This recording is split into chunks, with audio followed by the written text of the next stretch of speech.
spécial, puisque, comme vous le savez, préserver ses capacités auditives est essentiel au maintien d'un bon équilibre cognitif, et l'accès aux soins auditifs est un véritable enjeu de santé publique. Sur cette question, donc, Santé Claire a réalisé une enquête tout à fait inédite sur les attentes des Français en la matière, dans un contexte aussi de remboursement des soins à 100%. Et donc, pour évoquer ce sujet, nous avons donc le grand plaisir d'accueillir le docteur Frédéric Cosnard, donc, qui est médecin oncologue et directeur médical de Santé Claire, et qui va donc échanger avec Anne Jean-Blanc, donc journaliste santé du Point. Je vous demande de les applaudir tous les deux. Et Anne, je vous passe la parole sur ce sujet essentiel. Sujet essentiel, oui, bonjour, parce que les problèmes d'audition concernent beaucoup de gens, sans doute de plus en plus de personnes. On va voir les chiffres. Et en plus, la surdité est, d'après ceux qui en souffrent, le souci qui isole le plus. Donc c'est pareil, on va revenir sur ce sujet. Frédéric, pour commencer, la fréquence des problèmes auditifs en fonction des âges, les jeunes et les plus âgés, on en est où actuellement aujourd'hui? Alors, c'est d'abord et avant tout un problème de vieillissement. Donc c'est un problème normal, survenu normal, et ça touche, on va dire, un aîné sur 4. D'accord. Tandis que chez les très jeunes, on est sur quelques pourcents seulement. Oui, mais vous parlez des très jeunes. Moi, je voudrais parler plutôt des ados. Il y en a pas mal. On est content. On a beaucoup de jeunes avec nous aujourd'hui. On dit beaucoup qu'ils sont en train de se casser les oreilles de façon un petit peu précoce. Est-ce qu'on est en train de générer des générations, désolé pour cette répétition, mais de personnes qui vont souffrir de problèmes de surdité assez tôt avec des écouteurs dans les oreilles en permanence et avec les concerts avec des sons de musique très importants? Il n'y a pas beaucoup d'études sur le sujet. C'est assez peu documenté. Mais de fait, on voit bien que si on porte des écouteurs en permanence et que l'on écoute de façon très élevée, bien sûr, le bruit va générer une pathologie. Là, pour le coup, c'est pas dû au vieillissement, mais une pathologie. Mais c'est peu documenté. Et donc, je n'ai pas véritablement de chiffres à vous communiquer sur le sujet. Alors, moi j'aime votre dia. Est-ce que vous pensez que dans quelques années, le professeur Tournesol pourra hurler aussi dans l'oreille de Tintin pour qu'il entende? Écoutez, donc on l'a dit, c'est un aîné sur 4. Ouais. Un aîné sur 4 qui présente des troubles auditifs. Il y a des chiffres assez paradoxaux dans l'enquête qu'on a conduite. Il y a quasiment 9 aînés sur 10, 9 seniors sur 10 qui considèrent que c'est un problème majeur de santé. Ils sont quasiment 1 sur 3 à considérer que ça n'est pas suffisamment pris en compte aujourd'hui. Oui, ça on va revenir sur le détail de votre étude, de l'étude Santé Claire. Et puis à l'inverse, on s'aperçoit que parmi ceux qui déclarent un trouble auditif, ils ne sont que 10% à être appareillés. Oui.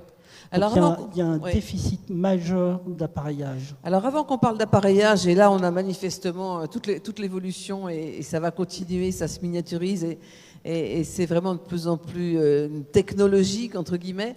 Moi je voudrais connaître d'abord les conséquences de la malaudition d'une façon générale, parce que il y a pas mal d'études qui montrent que non seulement ça isole, mais ça pose des problèmes au niveau cognitif. Alors que sait-on aujourd'hui des conséquences de la malaudition sur le cerveau et sur la vie sociale?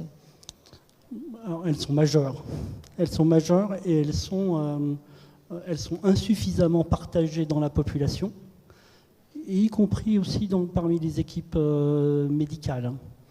Par exemple, il y a une étude assez récente de l'INSERM qui montrait qu'un simple déficit auditif modéré multiplie par 3 le risque de chute. Vous entendez bien? Par 3. Et dans le Lancet en 2017, une étude qui montrait que parmi les facteurs de risque de démence, et parmi ces facteurs de risque, les facteurs de risque qui sont modifiables, eh bien c'est l'appareillage auditif, donc la compensation auditive, qui avait le plus d'impact pour prévenir le risque de démence. Oui, alors ça c'est un vrai sujet parce que audition et maladie d'Alzheimer, cette maladie qui fait peur à tout le monde, si on se dit qu'on peut agir sur au moins un facteur, je veux dire, il faut vraiment le faire. Absolument. D'où cette question, pourquoi aussi peu de gens sont aujourd'hui appareillés ? Il y a beaucoup d'explications. Hein. Il y avait d'abord c'est stigmatisant. La population est peu informée de ces conséquences. Eh bien, elle tarde et dans les parcours de soins des malentendants, chaque fois qu'il y a une rupture, une interface entre un professionnel et un autre, c'est une petite épine irritative qui permet de se dire bon, je m'en occuperai plus tard. Et en fait, ce qu'on s'aperçoit, c'est qu'il y a environ une dizaine d'années entre l'apparition du trouble auditif et le moment où les personnes s'appareillent. Et parmi ces personnes qui perçoivent et qui reconnaissent qu'elles ont un trouble auditif, il y en a pratiquement 45% qui disent « je ne m'appareillerai pas ». Jamais. Jamais. Ou c'est quelque chose qui est renvoyé à très long terme. Et l'entourage ne fait pas pression parce que c'est difficile de vivre avec quelqu'un qui entend mal. Si je vois mal, je vais progressivement... Non, rallongez pas le micro. Progressivement allonger les bras, puis à un moment donné, donc je vais porter des lunettes. Si j'entends mal, je vais augmenter le son, je vais faire répéter, et puis à un moment donné, je vais m'isoler, je ne vais plus partager et être en interaction avec mon environnement et avec les autres, et c'est le début de l'isolement qui conduit à la dépression, à la démence. Et ça, on peut pas agir sur ce phénomène-là. Il n'y a pas, je sais pas, on peut pas faire des campagnes d'information, on peut pas. Alors, il y a eu, et c'était le projet d'Agnès Buzyn, le 100% santé. L'une des raisons du non-appareillage, c'était le prix, les aspects financiers. Ça c'est sûr. Et donc, on va considérer que à partir de l'année prochaine, puisque c'est le début de la mise en place, ce déficit financier va être pour partie réglé, puisqu'il y a un panier d'audioprothèses qui vont pouvoir être délivrées sans aucun reste à charge. Oui. Alors qu'aujourd'hui, on a à peu près un reste à charge de l'ordre de 1 000 € par oreille. Oui, ah oui, ce qui est énorme. Oui. Mais en même temps, et donc c'est à mettre au crédit de ce gouvernement. En même temps, ça ne viendrait à l'idée de personne de mettre le volant d'une Formule 1 à un individu qui vient d'acquérir son permis de conduire. Ça veut dire quoi? Il faut commencer par le cornet du professeur Tournesol avant d'aller jusqu'à la prothèse la plus... Non, ça veut dire que le message que je veux faire passer, c'est qu'il faut se faire appareiller le plus tôt possible. Et alors le plus tôt possible, le premier signe, d'après ce que moi je connais de mon entourage, c'est effectivement la difficulté dans un milieu bruyant de discriminer la discussion, enfin la parole de la voix de la personne qui est en face. Oui, absolument. Ça, c'est le signe d'alerte, c'est le premier? Oui, puisque finalement, ce sont les fréquences qui rendent la parole intelligible qui sont les premières atteintes. Et donc, il y a effectivement un déficit d'intelligibilité de ce que nous disent les uns et les autres, et c'est renforcé en milieu bruyant, donc lors de réunions de famille, au téléphone, sont des situations qui doivent alerter. Et puis, lorsque vous arrivez à la maison et vous avez la télévision qui a un niveau sonore très élevé, Là, c'est déjà un petit peu tard. Oui, mais alors on a longtemps dit que les prothèses auditives amplifiaient tout. Est-ce que maintenant on a vraiment des prothèses qui peuvent discriminer les différents sons? Parce que si tout augmente en même temps, je veux dire, c'est le brouhaha qui augmente et c'est insupportable. Non, ça, c'est terminé. C'est terminé. Oui, ça c'est terminé.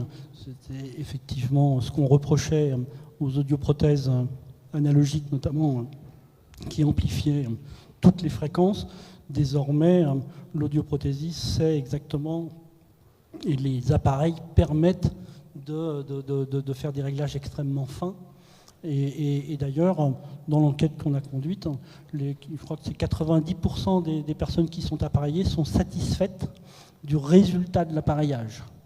D'accord. Et ces appareillages les plus sophistiqués sont évidemment les plus chers. Comment ça se passe avec les mutuelles aujourd'hui et comment ça va se passer demain? Alors, dans le cadre de cette réforme, ce qu'on appelle le panier A va être pris en charge en totalité. Qu'est-ce que le panier A? Le panier A, ce sont des audioprothèses qui ont un certain nombre de caractéristiques du point de vue de leur technologie, du point de vue notamment de leurs canaux, donc de leur sensibilité. Et donc ces prothèses, leur prix est plafonné, d'une part. D'autre part, la sécurité sociale voit sa participation augmenter et celle des complémentaires aussi, de telle sorte qu'il n'y ait plus aucun reste à charge. Donc ça, c'est une première mesure. Et puis le panier dit B à prix libre. Là aussi, on a des prix qui sont avec des prix limites de vente. La sécurité sociale va augmenter sa prise en charge. Les complémentaires, là, restent libres de faire ce qu'elles entendent. Donc il restera un reste à charge, mais ce reste à charge va être nettement diminué par rapport à ce qu'il est aujourd'hui. Et puis on a des sociétés comme la nôtre qui ont négocié dans le cadre de réseaux de soins le prix des prothèses de telle sorte que le reste à charge soit diminué. Diminué, mais pas complètement annulé. Sur ce panier-là, ça va être compliqué de l'annuler complètement parce que les prix de ces prothèses sont beaucoup plus élevés. Hein. Mais non, on est quand même sur un reste à charge qui va être considérablement diminué par rapport à ce qu'il était auparavant. Alors, à partir de quel seuil, enfin, quelle diminution de l'audition les prothèses sont-elles prises en charge? Elles sont prises en charge dès lors que vous avez la prescription d'un ORL. Oui. Hein. Ce que l'étude montre, c'est qu'il y a près de 45% des malentendants qui n'ont jamais vu un ORL.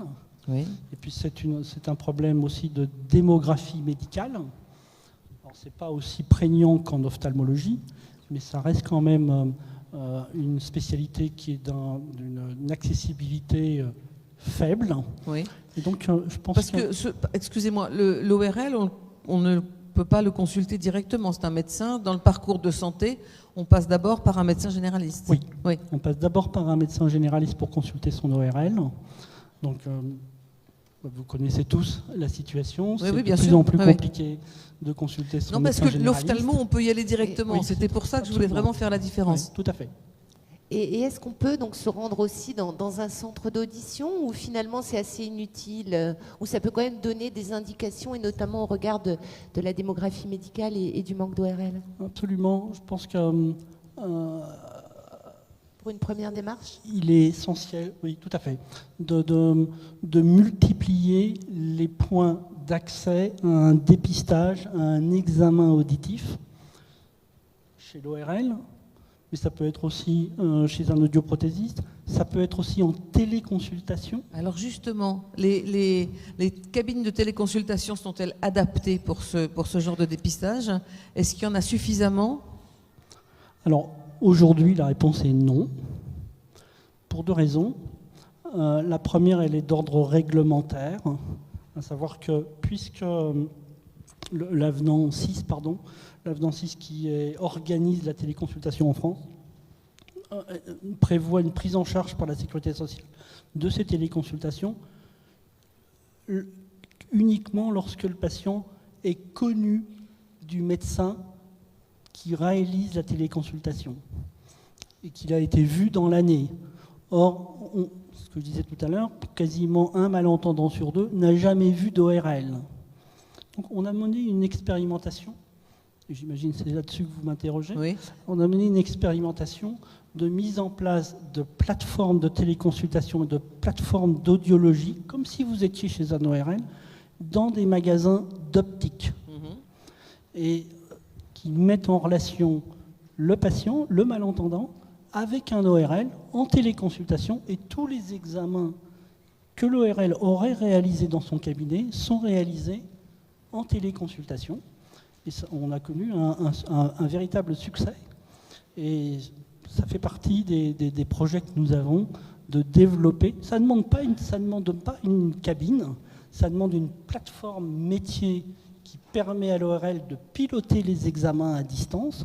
Et c'est comme si vous étiez dans son cabinet. Et on va déployer cette approche. Elle peut être déployée dans les pharmacies, dans les magasins d'optique, pourquoi pas dans les mairies aussi. Bref, dans des endroits où on a au moins une personne qui peut vous aider et vous mettre en relation avec cette plateforme de téléconsultation et cette plateforme d'audiologie. Il y a peut-être quelques questions, oui, Hélène. sans doute. Alors, n'hésitez pas à lever la main pour que le micro arrive jusqu'à vous. Oui, il y a une question de monsieur au dernier rang, s'il vous plaît, mesdames. Merci. Moi, j'avais juste une petite question lorsque vous, peut-être en attendant que le micro arrive, lorsque vous conseillez de s'appareiller tôt, est-ce que ça veut dire qu'on peut enrayer le déclin auditif ou pas forcément ? En fait, on ne va pas enrayer le déclin auditif parce que,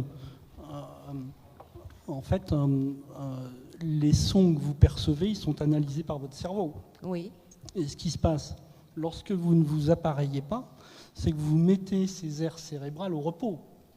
Donc du coup, si vous tardez trop longtemps, à un moment donné, on va augmenter les sons, mais ils vont rester inintelligibles. Et donc c'est bien le sujet de l'appareillage précoce pour éviter ce déclin. La fameuse plasticité cérébrale dont on parle n'est Absolument. pas suffisante pour compenser. Tout à fait. À un moment donné, il n'y en a plus. Oui. Monsieur avait une question. Bon, nous vous écoutons. Ah, ce serait bien que le micro marche. Il y a un micro qui ne marche pas. La vie n'est pas juste. Alors, je viens vers vous. C'est peut-être ce qu'il y a de plus facile. Merci. Vous avez dit que la plupart des personnes qui étaient appareillées étaient satisfaites de leur appareillage. Et d'après mes connaissances, et notamment lorsque je viens à des conférences et que je discute avec des gens qui sont appareillés, beaucoup de gens me disent qu'ils ne supportent pas les appareils et qu'ils les laissent dans leur tiroir ou dans leur boîtier. Moi-même, je dois être appareillé et je ne supporte pas J'ai fait différents essais chez différents audioprothésistes et je ne supporte pas cet appareillage. Les sons, dès qu'on les règle, sont métalliques. J'entends le bruit de mes pas. Dès que je mets le contact, la clé de contact dans ma voiture, j'entends le bruit de mon moteur amplifié de façon insupportable. Et je voulais savoir si justement il y avait des progrès technologiques pour améliorer ces problèmes. C'est effectivement une demande très très fréquente des gens qui sont appareillés. Merci. Alors, effectivement, il y a des progrès technologiques. Alors, je ne suis pas ORL ni audioprothésiste, donc, mais il y a de réels progrès. Ça, c'est indiscutable. Les symptômes que vous indiquez, à savoir ce bruit métallique, cette amplification, y compris de bruits indésirables, c'est quelque chose qui est très fréquemment rapporté par les personnes qui sont appareillées. Après, il faut voir est-ce qu'il est nécessaire systématiquement de porter ces audioprothèses en toutes circonstances? Probablement pas. Donc il y a aussi le choix de dans quelle situation elles me semblent le plus nécessaires et elles me sont le plus utiles. Oui, mais enfin, si ça amplifie tous les bruits, ça amplifie aussi le bruit au restaurant et le bruit des fourchettes. J'ai entendu ça déjà. Et c'est vrai que ça devient très difficilement supportable pour beaucoup de gens. Donc choisir les moments, c'est quoi les moments ? Les moments, ce sont ceux qui vous sont qui vous paraissent les plus utiles.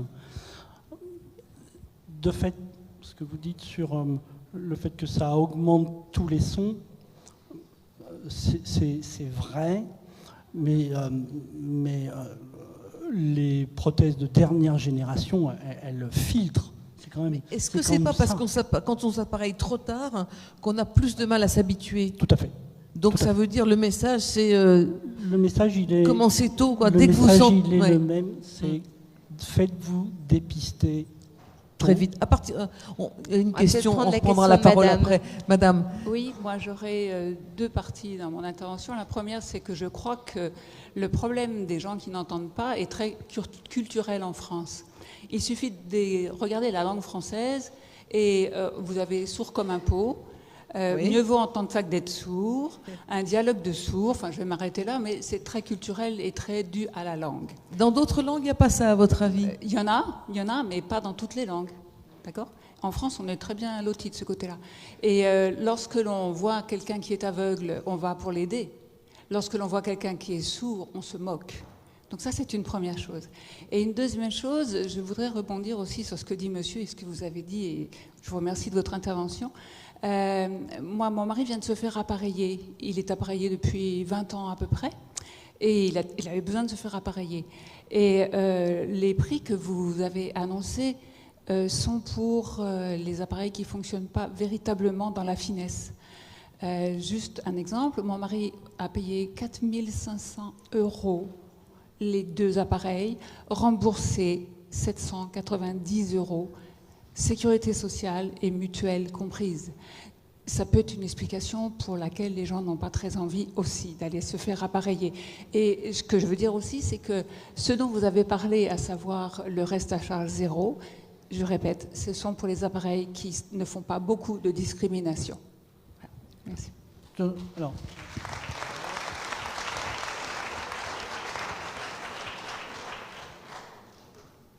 Ce que vous dites, d'abord 4 500 €, c'est un prix largement excessif.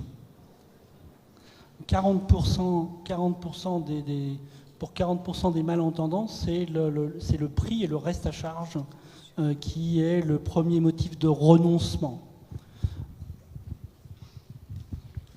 Par rapport à ce que vous dites, c'est-à-dire la deuxième partie de votre intervention, sur le fait que les prothèses qui vont être totalement remboursées, prises en charge, ne sont pas très discriminantes.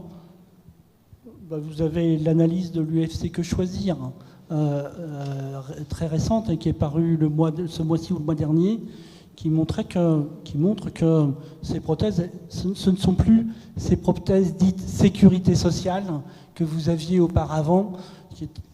Non, là je pense que après tout dépend de l'utilisation que vous allez en faire.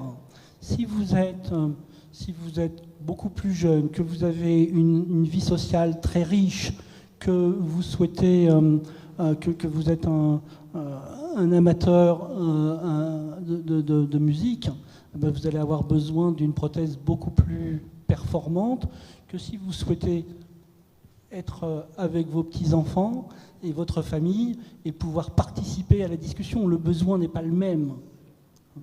Donc, mais je ne peux pas vous laisser dire que les prothèses qui désormais vont laisser zéro reste à charge sont des prothèses totalement dépassées. C'est plus vrai, ça. C'est plus vrai, tant mieux. Il y a une dernière question, monsieur. Une question là-haut. La technologie ne peut pas tout.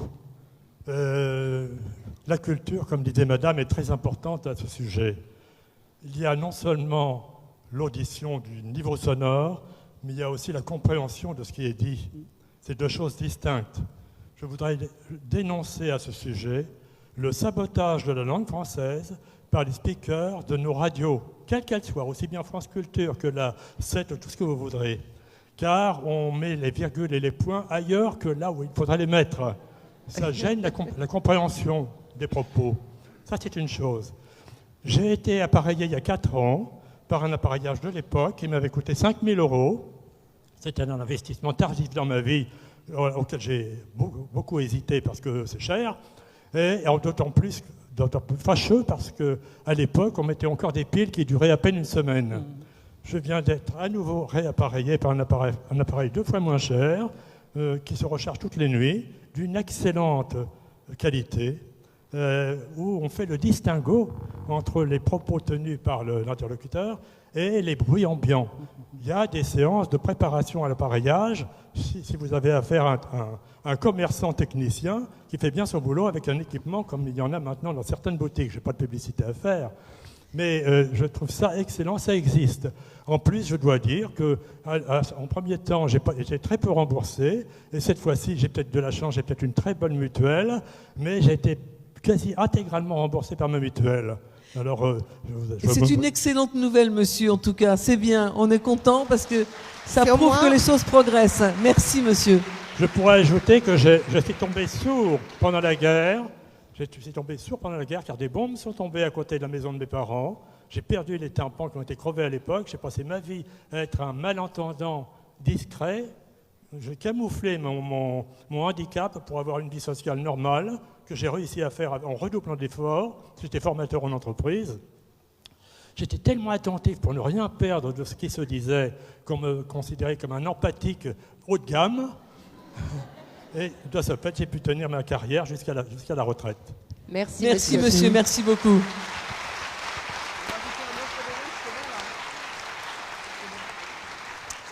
Eh bien, écoutez, un grand merci. C'est un beau témoignage de fin. Un grand merci au docteur Cosnard et à Anne, que l'on va retrouver dans quelques instants. On les applaudit.